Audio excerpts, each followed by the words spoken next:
कोंडागांव में विधायक Markam project stadium निर्माण काम ल लेके तिरुपति कंस्ट्रक्शन रायपुर हा करत है झोलझाल। 18 माह में बनने वाला स्टेडियम 4 वर्ष बाद भी अधूरा हवे। आओ देखन ये रिपोर्ट। कोंडागांव के कनेरा रोड में विधायक मरकाम के ड्रीम प्रोजेक्ट स्टेडियम निर्माण कार्य जेकर लागत 7 करोड़ से अधिक के है। ये करोड़ों के स्टेडियम निर्माण के काम ला तिरुपति कंस्ट्रक्शन रायपुर अपन हाथ में लेके ओला पेटी कॉन्ट्रेक्टर दे दिस और काम हा ठंडा बस्ता में चले गए। अब तक काम से ज्यादा भुगतान ले चुकने वाला ये कंस्ट्रक्शन कंपनी हा नगरीय प्रशासन मंत्री के धौंस दिखा थे।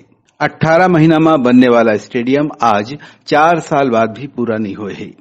धीरंत काम और अनियमितता से स्थानीय खिलाड़ी मन ला परेशानी आवत है। शासन प्रशासन मूक दर्शक बन के तमाशा देखत है। Bureau report Udalangha news.